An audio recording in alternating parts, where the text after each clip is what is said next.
It's not even year 2, and the Cleveland Browns may have already made their decision on Dillon Gabriel.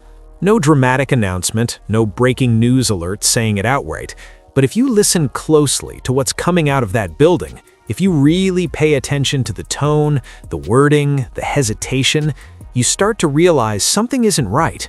This isn't what confidence sounds like. This isn't how a team talks about a quarterback they believe in long-term. What you're hearing instead is careful language, the kind teams use when they're preparing for a move they don't want to say out loud yet. And that's what makes this situation so cold. Because this isn't media speculation or fans overreacting. This is coming from inside the organization itself. Subtle comments from decision-makers, reports that don't fully commit, coaches refusing to name direction. Every piece on its own might seem harmless, but when you put it all together, the picture becomes clear. Cleveland isn't building around Gabriel, they're quietly positioning themselves to move past him. Think about how fast that shift is happening. We're talking about a quarterback who hasn't even had the time most young players get to figure things out. No extended runway, no full season to settle in, just a short window, and already the tone is changed.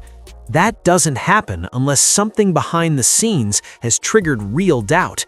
And here's where it gets even more telling.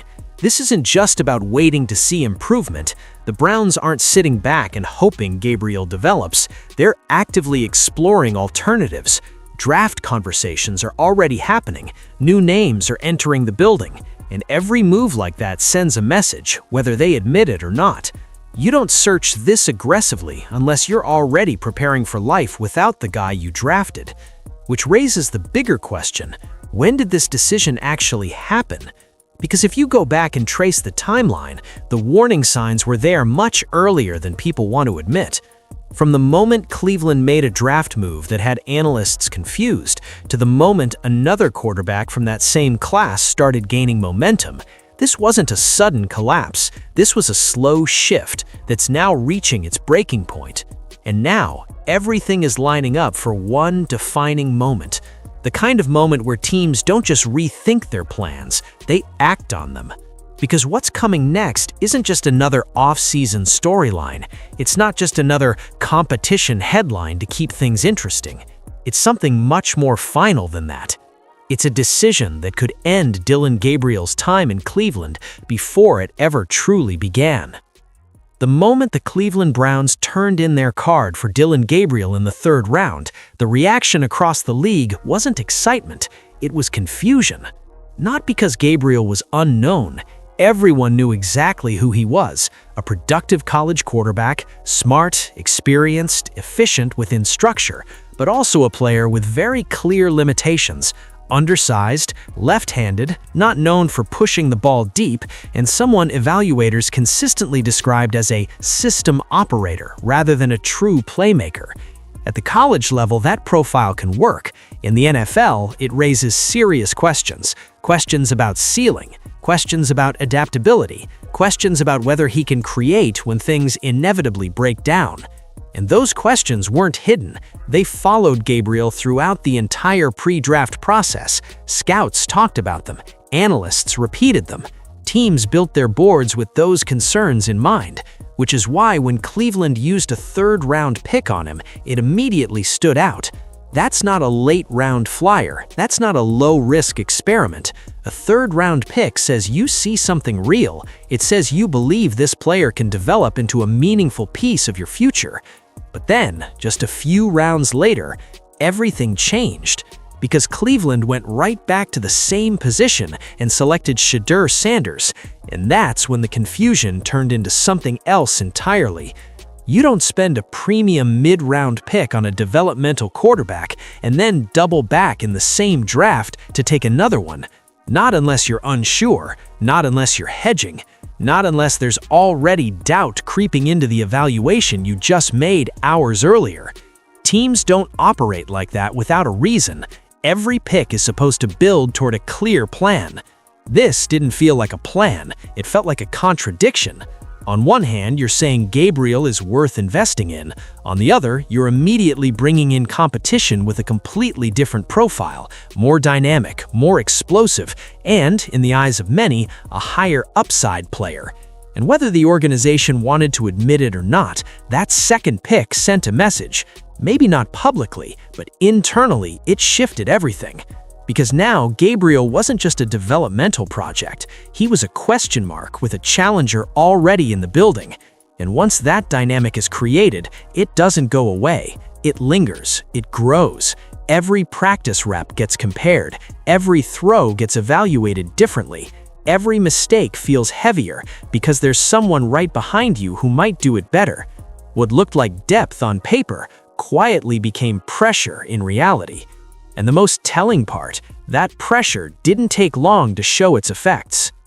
When the season started to slip early, the Cleveland Browns didn't have a choice. They had to see what they had in Dillon Gabriel.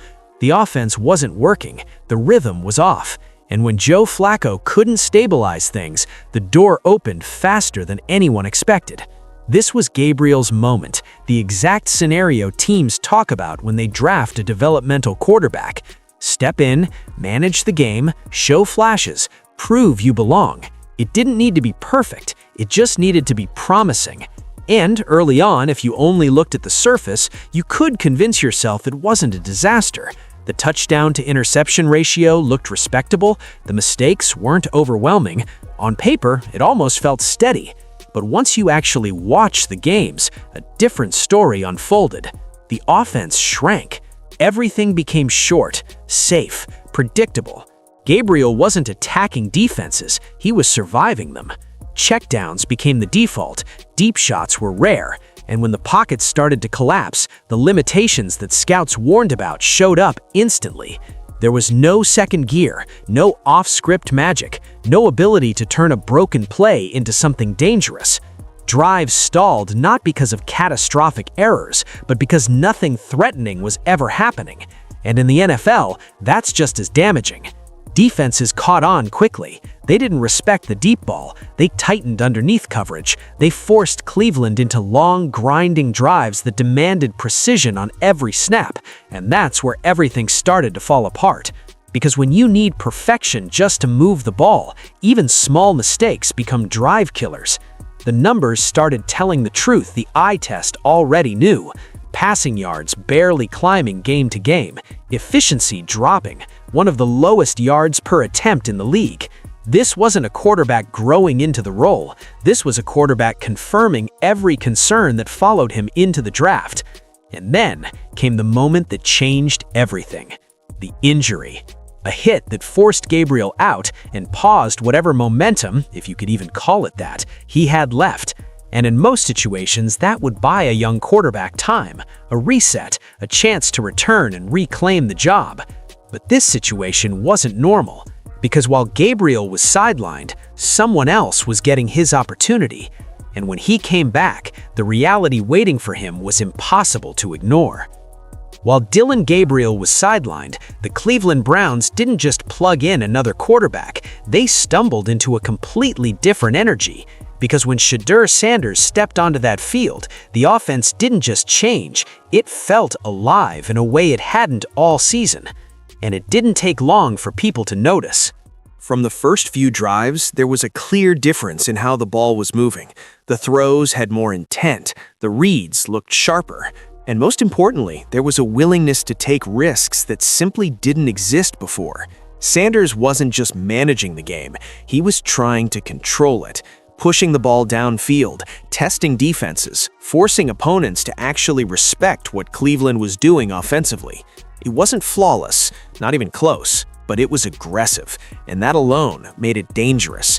Because suddenly, defenses couldn't just sit back anymore. They had to adjust. They had to account for deeper routes, quicker decisions, and a quarterback who wasn't afraid to challenge coverage. And even when things didn't go perfectly, when the interceptions came, when the timing was off, you could still see something that had been missing. Playmaking, the kind that doesn't always show up in clean stat lines, but changes how a game feels from snap to snap. That's what made this shift so significant. Because while Sanders was making mistakes, he was also making things happen, extending plays, creating outside of structure, showing flashes that made you believe there was something bigger there if it all came together. And in a league built on upside, that matters more than safe, limited production every single time. The locker room felt it, the fans felt it, and maybe most importantly, the organization felt it.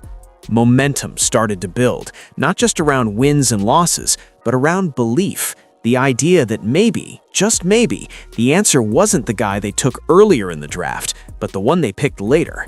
And once that thought enters the building, it's almost impossible to remove. Every rep, every meeting, every game becomes part of that comparison. And the longer Sanders stayed on the field, the wider that gap started to look. By the time the season began to wind down, this wasn't a temporary switch anymore. It wasn't about filling in or keeping things afloat. Sanders had taken control of the opportunity, and more importantly, he hadn't given the team a reason to take it away from him. Even with the inconsistencies, even with the learning curve, the trajectory was pointing up, which meant something else had to be pointing down. Because when Gabriel finally returned, he wasn't stepping back into a competition. He was stepping into a reality where the job he once had didn't really belong to him anymore. And that's the moment everything shifted for good. And this is where the situation stops being about performance and starts being about signals. Because while Shedeur Sanders was building momentum on the field, the Cleveland Browns front office was doing something just as important off it. They weren't making loud declarations, they weren't rushing to crown anyone publicly. But in the NFL, you don't always need a headline to understand what a team is thinking. Sometimes the quietest comments say the most. And in this case, they said everything. Reports coming out of Cleveland didn't sound like an organization rallying behind Dillon Gabriel. They sounded like an organization carefully keeping its options open. Phrases like, "he's still in the plans, for now," started showing up. And that "for now" carried more weight than anything else. Because that's not how you talk about someone you believe in. That's how you talk about someone you're not ready to fully commit to, someone you might need to move on from if a better option appears. And it didn't stop there. There were growing indications, subtle but consistent, that Cleveland was actively exploring ways to upgrade the position again. Not in the distant future, not as a long-term idea, but immediately. Draft discussions weren't just routine, they were focused, specific, centered around finding another quarterback who better fits what the coaching staff wants to build. And once that becomes the conversation, the message is impossible to ignore. Because teams don't search for replacements this early unless they've already made a quiet decision internally. It's not about giving Gabriel more time, it's not about waiting for development to kick in. It's about preparing for what comes next. And the fact that this is happening before he's even had a full season to prove himself tells you just how quickly confidence has faded inside that building. Even the way leadership has addressed the situation feels calculated. No direct criticism, no harsh statements, just controlled language that avoids commitment. It's the kind of approach teams use when they're protecting value, keeping things neutral in case a trade becomes possible, or in case they need flexibility without creating unnecessary noise. Because the truth is, once a front office starts talking like this, the clock is already ticking. Gabriel hasn't been officially replaced, he hasn't been cut, he hasn't been traded, but in many ways, those are just formalities. The real decision, the one that matters, happens long before any move is announced. It happens in meeting rooms, in draft strategy sessions, in quiet conversations about direction, and everything coming out of Cleveland points to the same conclusion. They're already preparing for a future that doesn't include him. Which makes what comes next even more telling, because the coaches aren't exactly hiding it either. And if the front office was being subtle about it, the coaching staff and media didn't feel the need to dress it up the same way. Because when the new head coach, Todd Monken, was asked about the quarterback situation, his answer sounded neutral on the surface. He called it an open competition. He said nobody had done enough to separate themselves. Standard language, safe, nothing controversial. But when you actually break that down, it hits very differently. Because open competition only sounds fair when everyone is starting from the same place, and that's not what's happening here. When you say nobody has proven enough on film, that statement doesn't land equally across the room. It lands hardest on the quarterback who already had his shot and didn't take it. It lands on Dillon Gabriel. That wasn't a reset, that was a quiet admission, a way of saying the tape wasn't convincing, a way of saying the door is wide open because no one trusts what they've already seen. And in the NFL, trust is everything. Once it starts to slip, it's almost impossible to get back. But the real shift came when media voices around the team started saying the quiet part out loud, because insiders weren't dancing around it anymore. They weren't framing Gabriel as a developing piece or a long-term option. The tone had changed. The questions became sharper, the evaluations became more direct, and the overall message, the pick, didn't make sense then and makes even less sense now. Depth charts being discussed publicly only made it clearer. You had Shedeur Sanders at the top, raw, inconsistent, but clearly the most intriguing option. You had Deshaun Watson still in the mix because of contract reality and experience, and then you had Gabriel. Not as a competitor for the starting job, not as a developing future piece, but as the third name, the extra, the one who only stays relevant if something else goes wrong. And once a quarterback falls into that category this early in his career, it's a dangerous place to be. Because now, you're not just competing to start, you're competing to stay on the roster at all. What makes this even more telling is how comfortable people around the team seem acknowledging it. There's no strong defense of Gabriel, no consistent push from coaches or insiders trying to reframe the narrative in his favor. It's mostly silence, or worse, acceptance. And in the NFL, silence can be louder than criticism. Because when a team truly believes in a young quarterback, they protect him, they control the narrative, they make sure doubt doesn't spread. That's not happening here. If anything, the doubt is growing, and it's being reinforced by the very people closest to the situation. Which brings us to the part Cleveland can't ignore anymore. Because it's one thing for coaches and media to question you, it's another thing entirely when the roster itself starts moving in a direction that makes you expendable. And this is where the situation stops being about opinions and turns into pure roster math. Because the Cleveland Browns aren't just evaluating Dillon Gabriel anymore, they're actively preparing for what comes next, and all signs are pointing to one move that would change everything instantly: drafting another quarterback. Not as a distant possibility, not as a maybe if the board falls right scenario. This is something that's being seriously discussed inside that building. Late-round targets, developmental prospects, names that fit the system better. Those conversations are already happening. And once a team starts looking at new options this early, it tells you exactly how they feel about the current ones. Because here's the reality most people overlook. You can't carry everyone. You can't walk into training camp with 4 quarterbacks all needing reps, all needing development, all sitting in that same crowded room. The Browns already lived that chaos once, and it completely derailed their offense. Confusion, no clear direction, no defined roles. And the result? One of the most disjointed offensive seasons they've had in years. They're not making that mistake again. This time, the plan is simple. Identify your top 2 early, give them the reps, and build around that structure. Which means if another quarterback walks through that door on draft weekend, someone is walking out. And when you line up the depth chart, the answer becomes obvious. Shedeur Sanders isn't going anywhere. He's the upside play, the fan favorite, the one the organization is clearly curious about building around. Deshaun Watson, for better or worse, is tied to the team financially in a way that makes his spot secure. A newly drafted quarterback? That's a fresh investment, someone the coaching staff gets to shape from day one. So where does that leave Gabriel?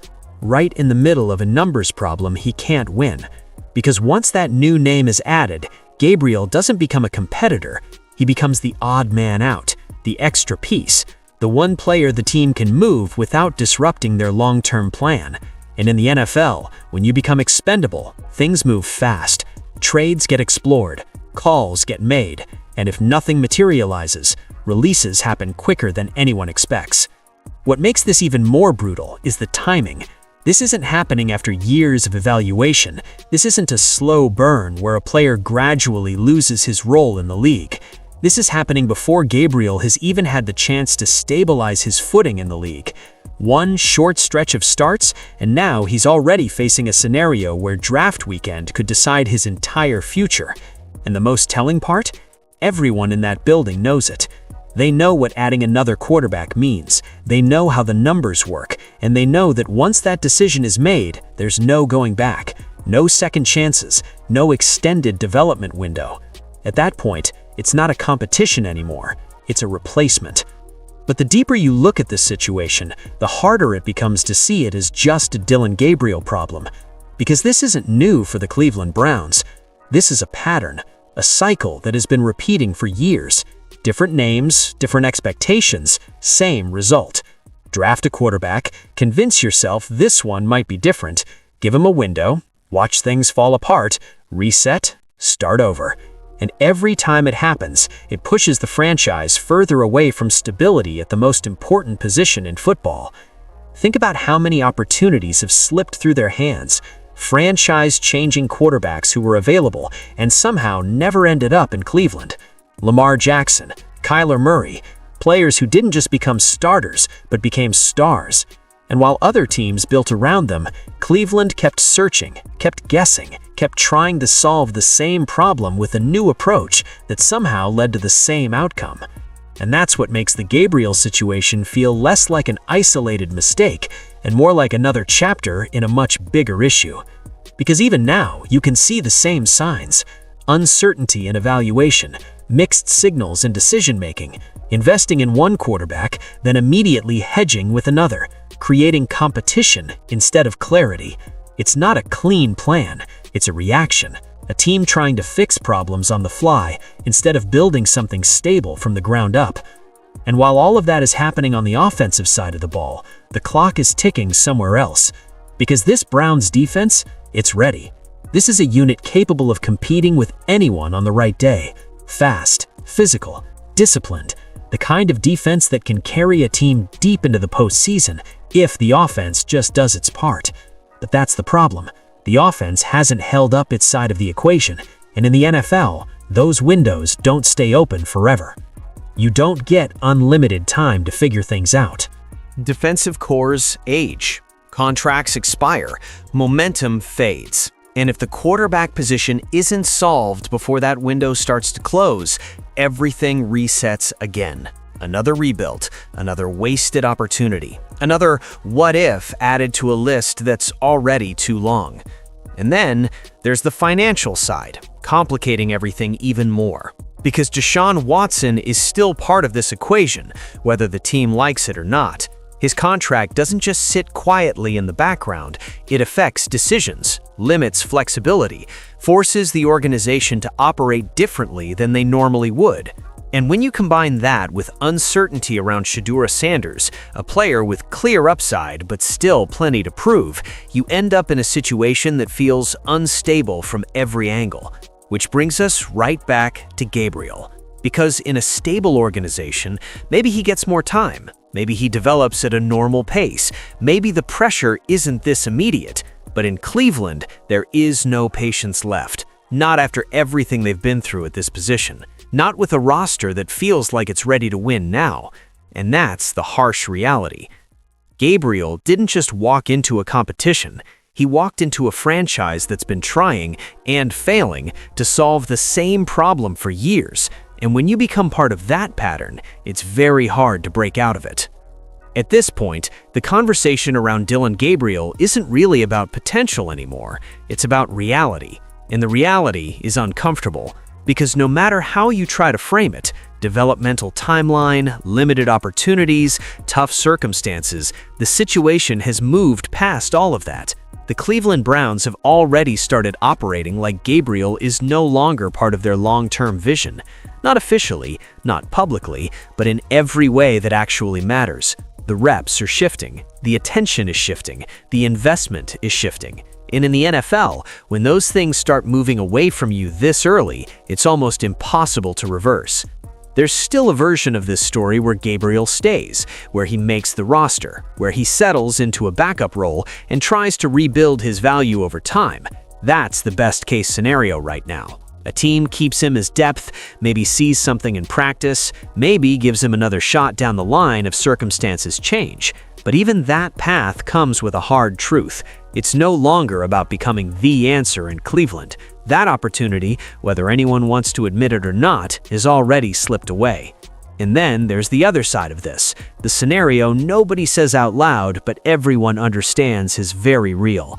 If the Browns bring in another quarterback through the draft, if the numbers get tight, if another team doesn't come calling with a trade offer, Gabriel could be gone before the season even starts, cut loose, forced to find a new team, starting over in a league that doesn't wait for anyone to catch up. And for a player this early in his career, that kind of reset can define everything that comes next. Because once you leave your original team under these circumstances, you're no longer seen as a developing asset, you're seen as a question mark, a player who had a shot and couldn't hold on to it. Fair or not, that label follows you. It shapes how teams evaluate you. It limits the opportunities you get moving forward, which makes this moment even more critical. Because right now, Gabriel is stuck between two outcomes, neither of them ideal. Stay and accept a role that's far removed from what he was drafted for, or leave and try to rebuild his career from the ground up somewhere else. And the most difficult part, both paths are being decided without him having much control over it. Because once a team reaches this point, once they start planning beyond you, the decision is no longer about what you can become, it's about what they believe you already are. And in Cleveland, that belief has clearly changed. And now, everything comes down to one moment: draft day. Not training camp, not preseason, not even the start of the regular season. The real decision point for Dillon Gabriel is coming long before any of that. Because once the Cleveland Browns step to the podium and make their next move at quarterback, the direction is set, and there's no walking it back. If they pass on the position, maybe, just maybe, Gabriel gets a temporary lifeline. Another offseason to compete, another narrow window to prove he belongs. But if they don't, if they bring in another quarterback, another investment, another name the coaching staff believes fits better, then this story ends right there. No dramatic farewell, no long goodbye. Just a quiet shift, and he's gone. That's how fast things move in this league. 1 year, you're a third-round pick with a real opportunity ahead of you. The next, you're fighting to stay on a roster that's already planning life without you. And for Gabriel, that shift didn't take seasons, it barely took months, which makes this entire situation feel less like a normal evaluation and more like a decision that's already been made, just waiting for the right moment to become official. Because when you step back and look at everything, the draft confusion, the on-field struggles, the rise of Shedeur Sanders, the messaging from coaches, the direction of the front office, it all points to the same conclusion. Cleveland isn't building towards Gabriel anymore. They're moving past him, and draft weekend is the final piece of that puzzle. The moment where uncertainty turns into action, where quiet signals turn into real consequences, where a career in one city can end as quickly as it began. The scissors are already in position. All that's left is the cut.